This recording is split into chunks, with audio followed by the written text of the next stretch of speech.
थोड्याशा आवाजावरही गोळी चालवू शकतात. जंगलामध्ये हे कितीही दिवस काहीही न खाता जिवंत राहू शकतात. कितीही दिवस एखाद्या झाडाझुडपात किंवा उंच झाडावर दबा धरून बसू शकतात. Alfa Romeo over. शेकडो मीटर अंतरावरून शत्रूला हेरतात. डोंगरावरून धावताना किंवा दोरीवर लटकूनही अचूक निशाणा लावतात. बर्फाळ पाण्यातून काही किलोमीटर पर्यंत पोहत शत्रूच्या तळावर पोहोचून शत्रूवर हल्ला करू शकतात. कोणत्याही शस्त्रानं सेकंदाच्या आत शत्रूला ठार मारू शकतात. रात्रीचा मिट्टा अंधार असो किंवा कितीही खराब हवामान, शत्रूच्या बेस कॅम्प मध्ये घुसून त्यांना ठार मारणं यांना सहज जमतं. ही कहाणी आहे भारतीय सेना दलातील अत्यंत घातक अशा पॅरा स्पेशल फोर्सच्या कमांडोची.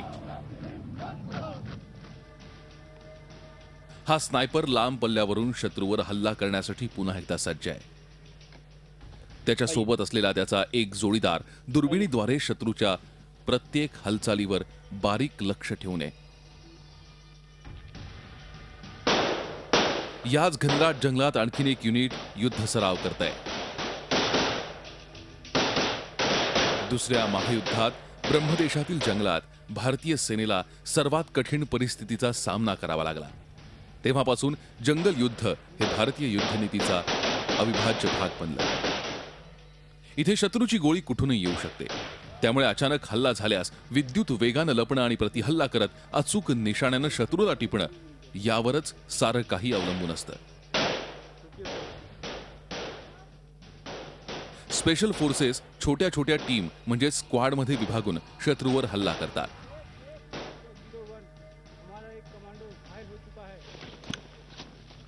या स्क्वॉड मध्ये जखमींवर इलाज करणाऱ्या जवानांचाही समावेश असतो. इथे धोका केवळ शत्रूंचाच नसतो, तर बुबी ट्रॅप अर्थात शत्रूनं लावलेल्या भूसुरुंगाच्या सापळ्यांचाही असतो. एक जरी पाऊल चुकीचं पडलं की बुम, या सापळ्याच्या चारही बाजूंनी शत्रू दबा धरून बसलेला असतो. त्यामुळे स्फोट झाला की तात्काळ जबरदस्त फायरिंग सुरू होतं. अशात जखमी झालेल्या सहकार्याला वाचवणं आणि सुरक्षित स्थळी लपवणं हे त्यांचं पहिलं कर्तव्य असतं. स्पेशल फोर्सेसनं अशा प्रकारचे अनेक ऑपरेशन्स काश्मीर आणि पूर्वोत्तर भागात केलेत. त्यामुळे अशा प्रकारचे बुबी ट्रॅप्स तयार करणं आणि त्यातून सुरक्षित बाहेर पडणं हे स्पेशल फोर्सेसचा एक अविभाज्य भाग बनलाय. हे रस्त्यावर, झाडाझुडपांवर किंवा घनदाट जंगलात अशा प्रकारे ट्रॅप्स लावू शकतात. घनदाट जंगलात लपलेल्या शत्रूवर हल्ला करणं हे कोणत्याही सैन्यापुढे मोठं आव्हान असतं. याची प्रचिती व्हिएतनाम युद्धात जगाला आली. मुठभर व्हिएतनामी योद्ध्यांनी महाबलाढ्य अमेरिकेला जंगल युद्धात गुडघे टेकायला लावले होते. इथे आव्हान एकटे शत्रूचं नसतं. जंगलात प्रत्येक पावलावर मृत्यू उभा असतो. विषारी साप, विंचू, हिंस्र प्राणी यांच्यापासून स्वतःचं रक्षण करत मैलोन मैल पायी चालावं लागतं, तेही काहीही न खाता पिता. अशा अवस्थेत त्यांना शत्रूंशी लढावं लागतं.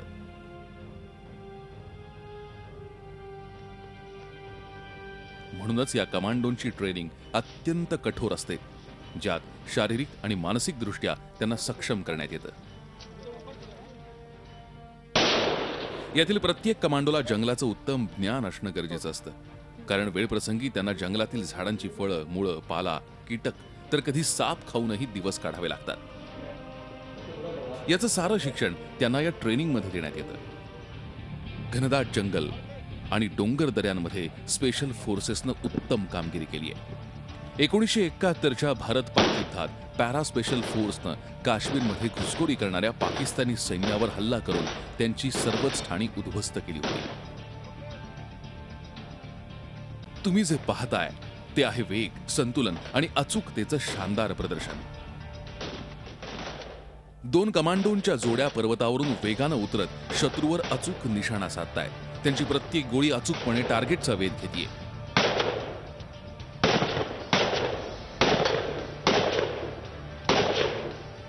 यावेळी प्रत्येक कमांडो कोणाच्याही मदतीशिवाय हे सारं करतोय. वेगानं खाली उतरणं, शत्रूपासून वाचणं आणि हे सारं करत असताना त्याच्यावर प्रतिहल्ला सुद्धा करणं. अशा शत्रू जवळ आल्यास ब्राउन्सिंग पिस्टलद्वारे त्याच वेगात त्याच्यावर हल्ला करून काही सेकंदातच ही कारवाई पूर्ण केली जाते. हे सारं पाहताना हे कमांडो नेमके घडतात तरी कसे असा प्रश्न तुम्हाला नक्कीच पडला असेल। तर पहा कसे घडतात स्पेशल फोर्सचे कमांडोज।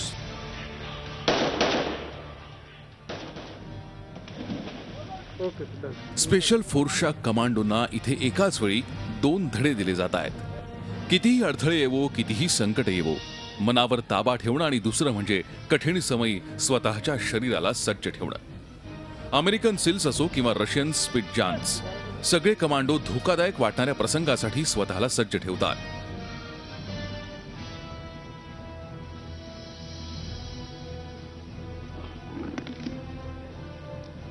स्पिटजनाच्या एका गुप्त प्रशिक्षणात कमांडोजना रक्तानं माखलेला नाला पार करण्याचं आव्हान असतं। या दोघांचेही हातपाय बांधून एका टँकमध्ये उतरवण्यात आलंय। अतिशय थंड आणि गढूळ असं हे पाणी। जवळपास 5 मिनिटं त्यांना याच अवस्थेत राहावं लागतं। थंड पाणी आणि त्यातून वर येईपर्यंत श्वास घेण्याचं आव्हान त्यांच्या पुढे आहे।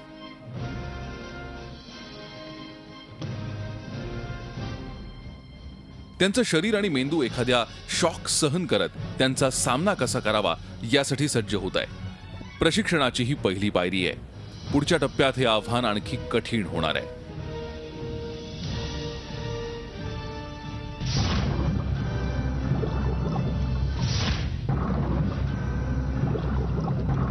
या कठीण प्रशिक्षणानंतर बर्फाच्या पाण्यातही अनेक किलोमीटरपर्यंत डायव्हिंग करू शकतो आणि त्यातून बाहेर आल्यानंतरही शत्रूवर पलटवार करण्याची धमक त्याच्यात असते।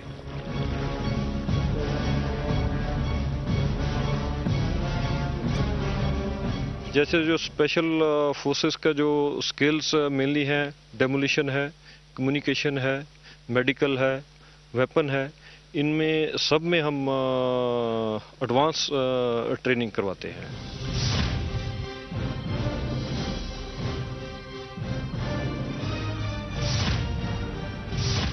मेंदूच्या शक्तीची आणखी एक कसोटी होणार आहे। इथे साप आहेत,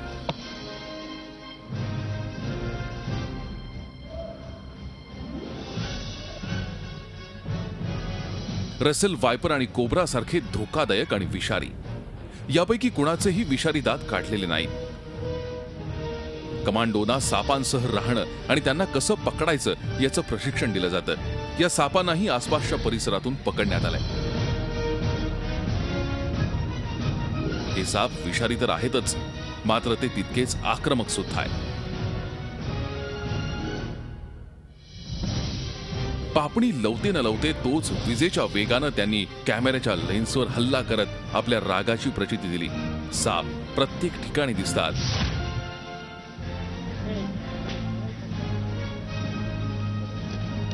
आणि स्पेशल फोर्सेसना जंगल आणि डोंगर दऱ्यात दिल्या जाणाऱ्या प्रशिक्षणात साप असणं ही काही नवी गोष्ट नाही। कमांडोसाठी हे एक प्रोटीन्सनं भरलेलं रेशनही आहे। पॅक्ड रेशन आणि हाय कॅलरी फूडच्या दुनियेत कमांडोजना या सापांना खाण्याचं प्रशिक्षण दिलं जातं।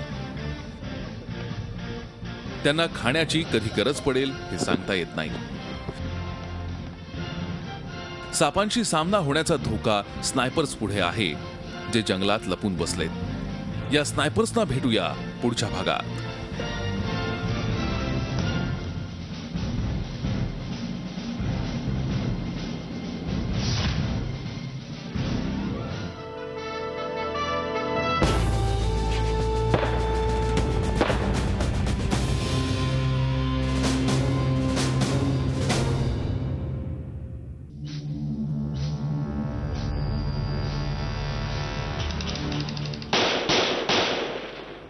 लपून शत्रूला टिपणाऱ्यांनी केवळ युद्धच नाही तर इतिहासही बदलून टाकलाय। सिकंदरच्या मार्गात अडसर ठरला तो एक धनुर्धारी।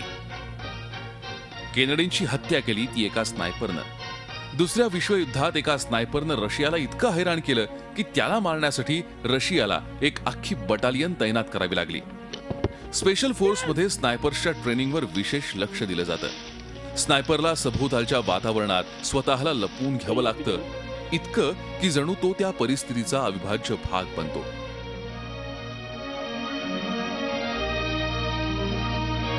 एक स्नैपर एक अच्छा शूटर तो होता ही है, उसके साथ साथ उसके अंदर सबसे बड़ी बात होती है कि धैर्य रखना। धैर्य से 3-4 दिन वेट करके वो अपने टारगेट को लंबी दूरी तक बर्बाद करने की काबिलियत रखता है। स्वतःला लपवण्यासाठी यामुळे स्नायपरला परिस्थितीनुसार वातावरणात लपण्यास मदत होते। स्नायपर हे नेहमी जोडीनं काम करतात। यात एक शूटर असतो आणि दुसरा स्पॉटर। स्पॉटर हा शत्रूवर लक्ष ठेवून असतो, तर शूटर शत्रूवर वार करतो। स्पेशल फोर्स मधील स्नायपर्स विशिष्ट हत्यारांनी सज्ज असतात। ठिकाण कोणतंही असो, झुडप, खंदक किंवा उंच झाड, स्नायपरचं काम एकच असतं, आपल्या अचूक निशाण्यानं एका झटक्यात फैसला करणं। कोणत्याही युद्धात स्नायपरची इतकी दहशत असते की स्नायपर्सला शोधून त्यांना मारणं ही युद्धाची पहिली रणनीती असते।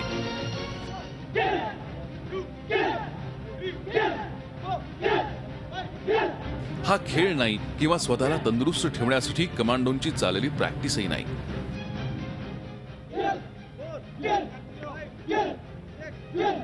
हे युद्ध कौशल्य आहे, ज्याचं लक्ष्य सेकंदात शत्रूचा जीव घेणं, मग हत्यार कोणतंही असो। स्पेशल फोर्सेस मध्ये फिलिपाईन्स मार्शल आर्ट ट्रेनिंगचाही समावेश करण्यात आलाय। यात सैनिकांना इतर हत्यारांपासून ते चाकू, लाठी इतकंच नाही तर बॉलपेननं शत्रूवर कशी मात करायची याचं प्रशिक्षण दिलं जातं। हे ट्रेनिंग हळूहळू अत्यंत कठोर होत जातं, इतकं की काही वेळा तर जीव घेणं ठरतं।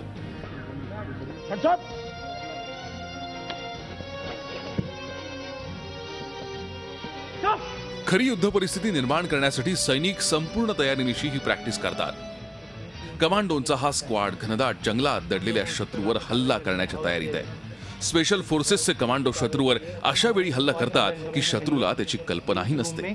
अंधार, खराब वातावरण हे जणू त्यांचे मित्रच असतात।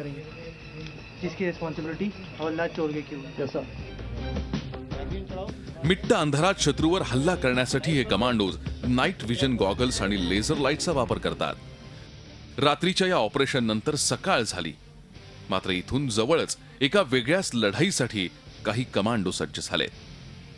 ही लढाई साधीसुधी नाही, तर हे आहे अंडर वॉटर कॉम्बॅट। पहा पुढील भागात।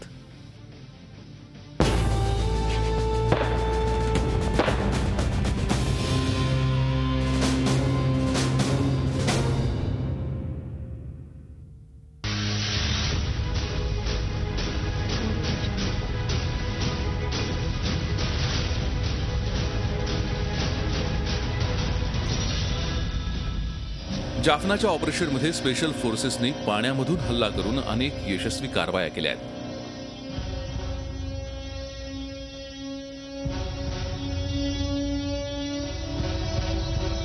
काश्मीर आणि पूर्वोत्तर राज्यामध्ये याचा खूप फायदा झाला। स्पेशल फोर्सेसने हल्ला करण्यासाठी पाण्याच्या आतला रस्ता निवडला आणि शत्रूंना धक्का दिला। एका विशेष ऑपरेशनच्या कहाणीचं फर्स्ट हँड अकाउंट तुम्ही ऐका। इसका इस्तेमाल हमने लोकटोक लेक में किया था, नॉर्थ ईस्ट में, जहाँ पर हमने 13 मिलिटेंट को किल किया था, जहाँ पर मिलिटेंट का हाइडआउट था। अच्छा, इसमें कितनी दूरी आपने तय की थी स्विमिंग करते हुए अंडर वाटर डाइविंग में? अंडर वाटर डाइविंग हमने 1 किलोमीटर किया था, उससे पहले हम बोट से गए।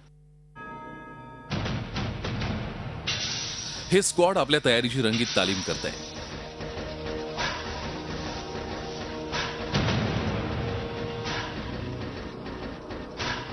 पाण्यामध्ये श्वास घेण्यासाठी आता जी साधन सामुग्री वापरली जाते त्यामध्ये श्वासामधून निघणारी हवा पाण्याबाहेर बुडबुड्यांद्वारे निघत नाही, म्हणजेच पाण्यामध्ये असलेल्या पाणबुड्याचा पत्ताही लागत नाही। श्वासातून निघालेली हवा पुन्हा सिलेंडरमध्ये जाते, ज्यामध्ये भरलेलं केमिकल त्याला पुन्हा श्वास घेण्यासारखं बनवतं। मात्र त्याचा वापर करण्याआधी एक खास ड्रिल। आपल्या फुफ्फुसातून हवा पूर्णपणे काढून टाकायची आहे। यामध्ये थोडी जरी चूक झाली तरी ते जीवावर बेतू शकतं।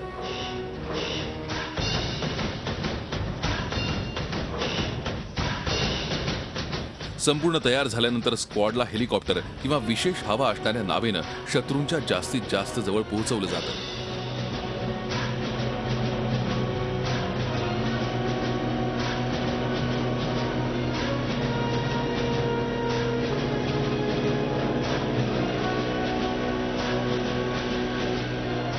शत्रूच्या जवळपास पोहोचताच पाहता पाहता हे स्क्वॉड पाण्यामध्ये गायब होतात.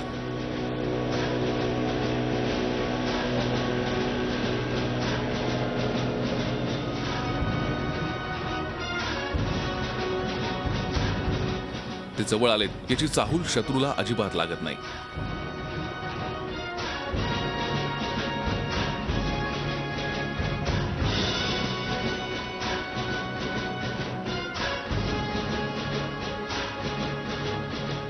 ते शत्रूपासून काही फुटाच्या अंतरावर येतात तरीही नाही.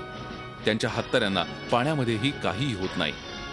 पाण्यातून बाहेर आले की हल्ला करण्यासाठी करता है. तो इस हथियार की यही खासियत है कि आप इससे पानी से बाहर निकलिए और ये फायर करने की रेडी हालत में रहता है.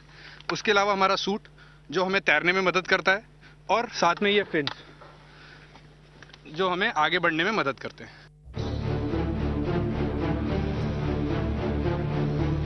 हल्लीच्या नव्या युगात दिवसेंदिवस चालणाऱ्या युद्ध पद्धती कालबाह्य झाली आहे.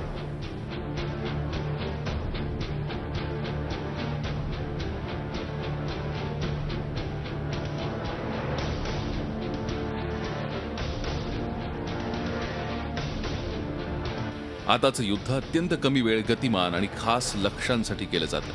लिबिया आणि इराकमधील सत्ता केंद्र संपुष्टात आणणं असो किंवा एखाद्या सुरक्षित भागात घुसून ओसामा बिन लादेनला संपवणं असो, काही क्षणाचा अवधी आणि समोर मोठं आव्हान.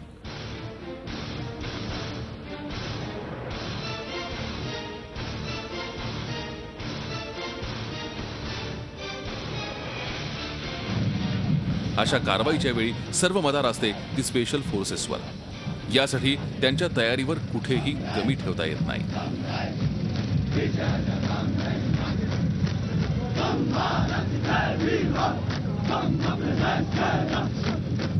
कृष्ण मोहन मिश्रा, झी मीडिया, नाहन.